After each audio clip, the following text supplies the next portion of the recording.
Hey, trotamundos, ¿qué tal? Yo soy Kurenai y aquí venimos a hablar de libros.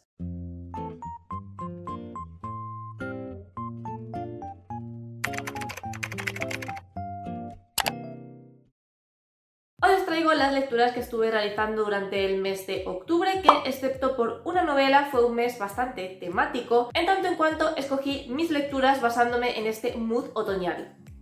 Empecé el mes con la que fue mi mejor lectura y es la primera parte de la saga Memorias del Bosque. Archibald es un zorro que trabaja como librero en Bellacorteza. Un día se pasará por su tienda Ferdinand el Topo, que es un viejo amigo de Archibald, buscando un libro que él mismo escribió. Se trata de sus propias memorias, un manuscrito que quiere recuperar porque siente que últimamente cada vez recuerda menos cosas, por lo que leer lo que escribió en su momento sería una buena forma de recuperar sus recuerdos. El problema es que justo ese libro fue vendido a un misterioso cliente momentos atrás, por lo que Archibald se compromete a acompañar a su amigo Ferdinand en una aventura por el bosque y así ir siguiendo el rastro de este cliente para recuperar las memorias. Este es un cuento muy tierno y muy bonito, dirigido sobre todo a un público infantil, que nos habla del Alzheimer. El autor lo llama de una manera muy bonita y es que lo denomina la enfermedad del todo olvido, y al final lo que le pasa a Ferdinand es precisamente eso, que poco a poco está olvidando los recuerdos de su juventud y, lo más importante, está olvidando a su mujer, por lo que la aventura no es tanto recuperar las memorias de Ferdinand, que también, sino ir adentrándonos en su pasado para averiguar qué fue lo que ocurrió con su familia y dónde está su esposa. Esta novela, a todo el mundo al que le he visto recomendarla, hace hincapié en lo bonita que es, en que es una historia muy tierna, muy dulce, de animales del bosque viviendo aventuras. Y sí, por supuesto es todo eso, pero también hay que tener en cuenta el hecho de que el punto central de esta novela es el Alzheimer, una enfermedad muy trágica y muy complicada que puede ser un tema muy sensible para ciertas personas, por lo que es importante que tengáis esto en cuenta, porque yo no lo sabía y, aunque no es un tema que a mí me afecte de manera personal, sí que es cierto que al enterarme del meollo de la cuestión de esta novela lo pasé francamente mal, porque ver cómo Ferdinand intenta recuperar esos recuerdos, ver esos flashbacks que tiene del pasado y cómo esa enfermedad poco a poco va haciendo mella en él fue algo bastante duro de leer, y aunque el autor lo trata de una manera muy bonita, muy delicada y con muchísimo respeto, al fin y al cabo no es algo sencillo de leer. Insisto en esto sobre todo por si os adentráis a esta novela pensando que os vais a encontrar un cuento cookie de animalitos, que sepáis que sí, que es lo que os vais a encontrar, pero también tiene esa otra cara B que hasta ahora no he visto mencionada en prácticamente ninguna reseña, al menos de las que han llegado hasta mí.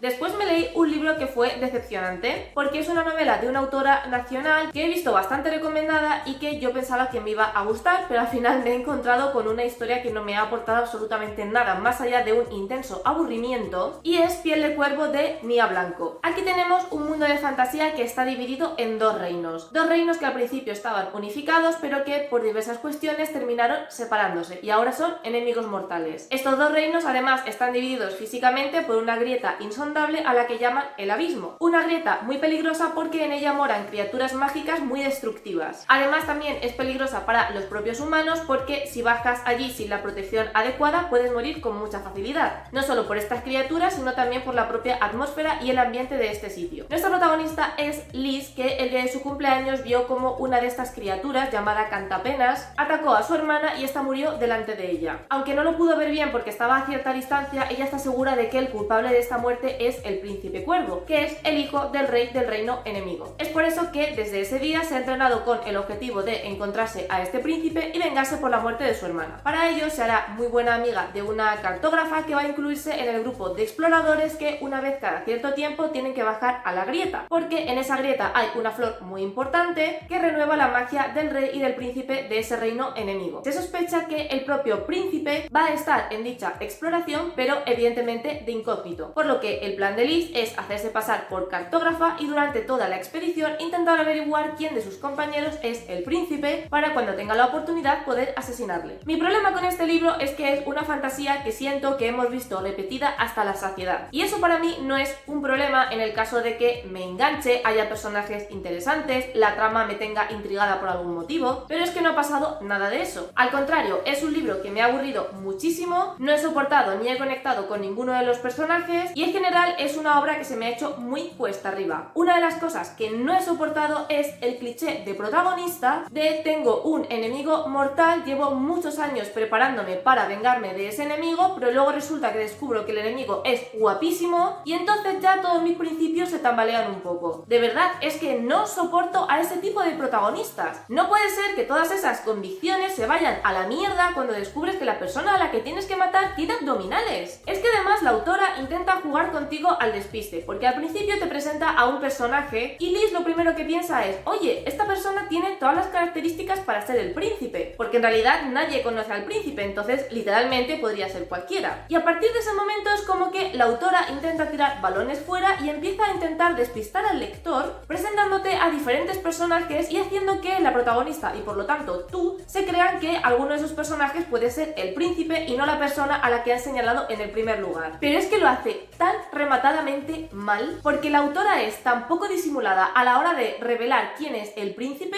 que a mí se me hacía muy cansino cada vez que intentaba despistarte y decirte no, puede ser este personaje porque resulta que ha hecho tal o que ha dicho tal, cuando tú ya sabes desde el puñetero principio quién va a ser el príncipe. Es más, yo estaba convencida de que era tan absurdamente evidente porque al final del libro nos iba a meter un giro de trama en el que te iba a decir no, en realidad nunca fue esta persona, es esta otra. Pero no, es que llega el puñetero final y resulta que la persona de la que has sospechado desde la página número 1 es el príncipe. Otra cosa que me ha reventado sobremanera y que es muy típico de estas protagonistas es que cada vez que pensaba en ese personaje en concreto que supuestamente no es el príncipe, no paraba de incidir en lo guapo que era, en la conexión extrañísima que sentía por él y que no entendía de dónde venía, al tiempo que te decía, no, no puede gustarme, porque claro, es que es mi enemigo, es que supuestamente él mató a mi hermana. Además, es que Liz es un personaje al que no he soportado en ningún momento porque es la típica protagonista que se llena la boca hablando de venganza, que no tiene otro puñetero tema de conversación, pero solo en los momentos en los que a ella le viene bien y en los que a ella le interesa. El resto de personajes secundarios es que me daban absolutamente igual. Se supone que tienen que ser importantes, aparte de por ese juego de despistar, de a ver quién de ellos puede ser el príncipe, porque digamos que cada uno de ellos tiene como un papel dentro de esta exploración, pero es que al final son todos tan increíblemente arquetípicos que es que me daban todos absolutamente igual, que sabía lo que iba a pasar con todos y cada uno de ellos, porque eran tan clichés que es que veías venir su desarrollo de personaje a kilómetros. La trama también, como digo, me pareció súper aburrida porque al final el libro solamente va de toda esta gente explorando el abismo en busca de esta flor, y además es que todo el rato sucedía lo mismo. Llegaban a una zona nueva, se peleaban con un montón de criaturas, descansaban, avanzaban otro poco más, se volvían a pelear con criaturas nuevas, descansaban, otro avance y así todo el libro. Y de verdad que me da muchísima lástima que este libro no me gustara porque cuando leo libros de autoras nacionales siento como esa presión de que debo disfrutarlo, así que probablemente si en el futuro vuelva a publicar otra novela que no tenga nada que ver con esta saga pues le daré una oportunidad porque tampoco quiero juzgarla habiéndome leído solamente una obra. En cambio, una novela que yo estaba convencidísima de que no me iba a gustar en absoluto, me dio una grata sorpresa. Y es La caída de las brujas, la tercera y última parte de la saga del Vals de la Bruja de Belén Martínez. Como ya sabéis, en cuanto a mi trayectoria con esta saga, amé el primer libro, el segundo me pareció espantoso y yo estaba convencida de que el tercero no iba a remontar. Pero Belén Martínez me ha puesto un puntito en la boca. Este libro se ambienta en el Londres de 1865, el año en el que los padres de Eliza, que es la protagonista del primer libro, estaban cursando magia en la Academia Covenant. A los padres de Eliza ya los conocemos en el primer libro porque eran unos magos muy famosos que murieron muy jóvenes a manos de su mejor amigo, y ese es un poco el punto del que parte el primer libro. Así que la autora en este libro lo que hace es localizarnos precisamente en el último año de la Academia Covenant de los padres de Eliza, Marcus y Sybil, que formaban un grupito de los Cuatro Fantásticos junto con Leo y Alasdair. Aquí la protagonista será Violet, una chica perteneciente a la familia Tennyson, que es una familia adinerada y con mucho poder dentro de los Sangre Negra, que los Sangre Negra son básicamente brujos y brujas, y tras haber estado viviendo en Boston, sus padres han fallecido recientemente, por lo que se traslada a Londres para terminar también sus estudios en la Academia Covenant. Violet no es una Sangre Negra normal y corriente, porque guarda un secreto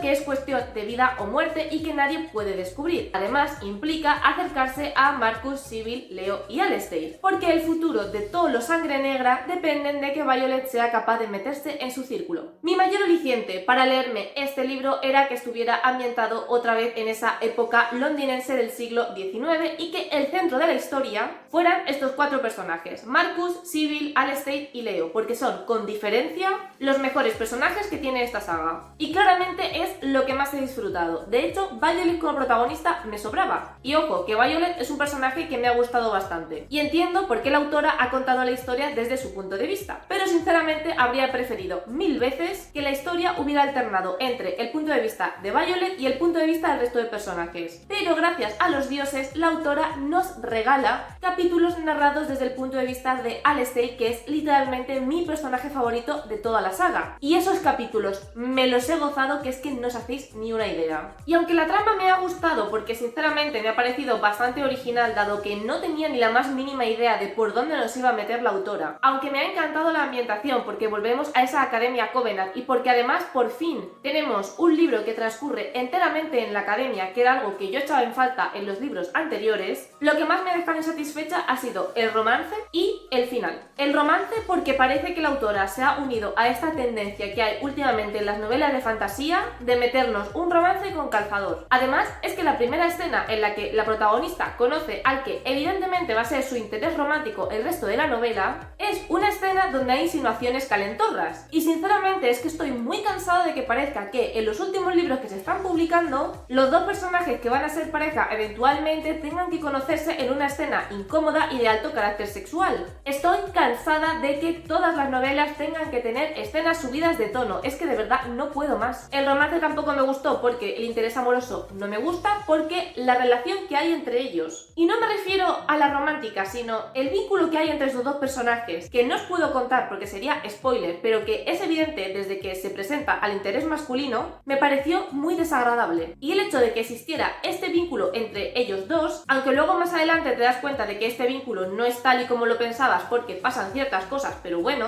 el hecho de que de entrada existiera esta conexión concreta hizo que el romance me desagradara muchísimo. Y aparte de eso, una vez más siento que está metido con calzador, que la autora lo fuerza muchísimo y sinceramente a mí me ha sobrado a lo largo de todo el libro. Es verdad que Violet como protagonista sí que me ha gustado porque está a medio camino entre Eliza, que es la protagonista del primer libro, que era un personaje súper impulsivo que no pensaba las cosas ni 2 minutos antes de actuar, y Lian, que es la protagonista del segundo libro, que es la tía más pavisosa que me he echado nunca a la cara. Entonces, bueno, es un personaje que sí que me ha gustado porque es un término medio entre pensar las cosas antes de actuar, pero tener sangre en las venas. La ambientación, por supuesto, me ha encantado porque es Londres victoriano en una academia de magia. ¿Qué más le puedo pedir a la vida? También me ha gustado muchísimo las conexiones que hay entre este libro y los 2 anteriores, porque es verdad que el segundo parecía que estaba un poquito desvinculado del primero, pero claro, este tercer libro, al tener que cerrar la saga del todo, tiene muchísimas conexiones con los 2 anteriores. Y lo otro que no me ha gustado, como he dicho antes, ha sido el final.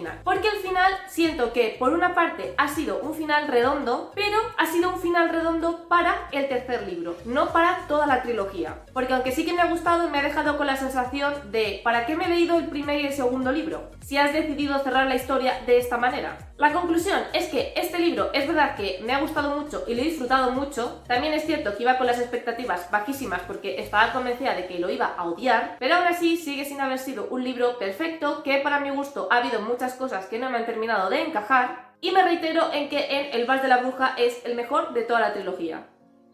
Después me leí La Calavera, que es una novela gráfica escrita e ilustrada por Jon Klassen, que está basada en una antigua leyenda tirolesa. Aquí tenemos como protagonista a una niña llamada Otila, que un día decide abandonar su casa y emprender una marcha por el bosque en pleno invierno. Su camino le llevará hasta una casa que aparentemente está abandonada y en la que ella pretende entrar para refugiarse durante una tormenta de nieve, pero que en realidad sí que está habitada. Y su inquilino es nada más y nada menos que una calavera. Otila, lejos de asustarse, le pide a la calavera que si puede pasar allí la noche, y la calavera le dice que por supuesto. Así que comienza a enseñarle la mansión y poco a poco comienzan a hacerse amigos. Tampoco os puedo contar mucho más porque es una historia como súper corta, y es una historia que me recordaba mucho a cómo habría sido la infancia de Miércoles Adams, o Merlina si me veis desde Latam, porque Otila es una niña que no cuestiona nada, simplemente ve que hay una calavera que habla y lo asume como algo normal, ve que la calavera es muy maja, que le invita a pasar la noche allí, que no tiene ningún problema con su presencia y se hacen amigos. Es una historia como muy bonita y muy tierna tierna pero sin perder ese toque oscuro y gótico, y que está claramente dirigida a un público infantil. Y aunque es una historia que me ha gustado porque me parece tierna, con un mensaje bastante bonito, además las ilustraciones me encantan, sí que me ha dejado un poco insatisfecha, más que nada porque el final es abierto. Es decir, yo tenía muchas preguntas que me iban surgiendo mientras conocíamos a Otila y su relación con la calavera, y ninguna de esas preguntas se termina resolviendo. Que evidentemente esa no era la intención del autor, era simplemente plantearte la relación entre estos dos personajes y ya está. Pero claro, yo soy un tipo de lector al que le gusta llegar al final y que absolutamente todas las incógnitas estén resueltas. Y este no ha sido el caso, aunque insisto, no es el punto inicial de la historia. Pero bueno, al margen de eso, es una novela gráfica muy bonita.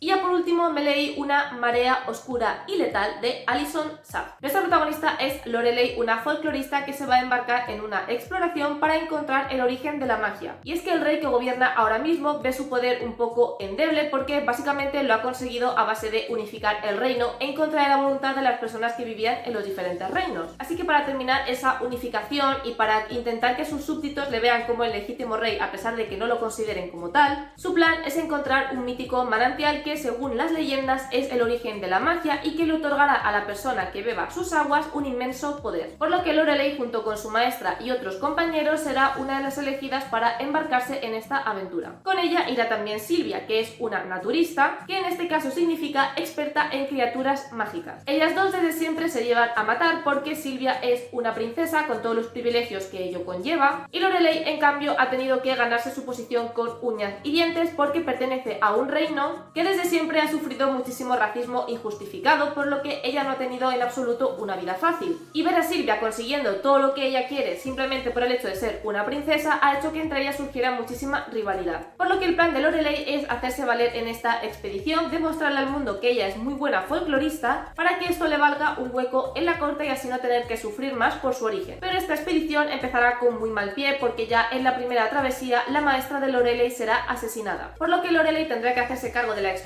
a pesar de que todo su grupo la odia, y además tendrá que investigar a escondidas quién ha asesinado a su maestra y por qué. Esta novela tenía muchísima buena pinta porque es una novela sáfica con tintes oscuros, con un regusto ahí a Dark Academia, porque la investigación y el estudio es muy importante para absolutamente todos los personajes. Los primeros capítulos me tenían absolutamente fascinada, no podía parar de leer, pero es como que llega un momento en el que la historia se estanca y parece que no avanzamos y que entramos en un bucle en el que todo el rato la autora nos está contando lo mismo. Por otro lado, tampoco me gustó que la autora demostrara que Lorelei era folclorista metiendo un montón de cuentos y leyendas a lo largo de toda la obra. Y es que Lorelei me recordaba muchísimo al profesor Layton, que estás hablando tranquilamente con él y de repente te dice: oye, esto me recuerda a un puzzle, y pum, te mete un puzzle. Pues Lorelei literalmente era ese tipo de personaje. Cualquier persona estaba hablando con ella o estaba teniendo ella sus propias reflexiones y de repente empieza: esto me recuerda a la leyenda de que no sé qué, y te la cuenta. Chica, que me sueltes el brazo. Y aunque este recurso al principio me parecía interesante porque era una manera de introducirnos este mundo mágico que ha creado la autora, cuando me estás metiendo una leyenda en cada capítulo, pues al final acababa un poco saturada. Por otro lado, siento que los personajes secundarios han estado muy poco desarrollados y que la autora solamente ha incidido en ciertas cosas de ellos siempre y cuando fueran útiles para la trama. Por lo que al final los he sentido bastante planos y aunque al principio sí que me resultaban muy interesantes, conforme la autora se iba centrando en Lorelei y Silvia se iba perdiendo ese interés. Pero sin duda mi gran problema con este libro ha sido el final. Y es que, tal y como os he comentado al principio, el inicio de esta expedición se da porque tenemos a un rey que ha decidido unificar un montón de reinos que no tienen nada que ver los unos entre los otros y cuya unificación implica que haya muchísima gente descontenta porque al final lo que está haciendo es borrar su cultura e imponer la cultura de la capital, es decir, del reino al que pertenece el propio rey. Por lo que el tema de la colonización es un tema que vamos viendo a lo largo de toda la novela. Y vamos viendo cómo se sienten los diferentes personajes ante esto. Y el final que la autora decide darle a este conflicto colonizador es que me pareció risible, porque has cogido un conflicto complejísimo que, aunque en este caso esté inserto en una novela de fantasía, es un conflicto que afecta a millones de personas y más en el contexto geopolítico en el que estamos actualmente, y lo has resuelto con una frase de princesa Disney, y además quitándole muchísima importancia y mucho peso político.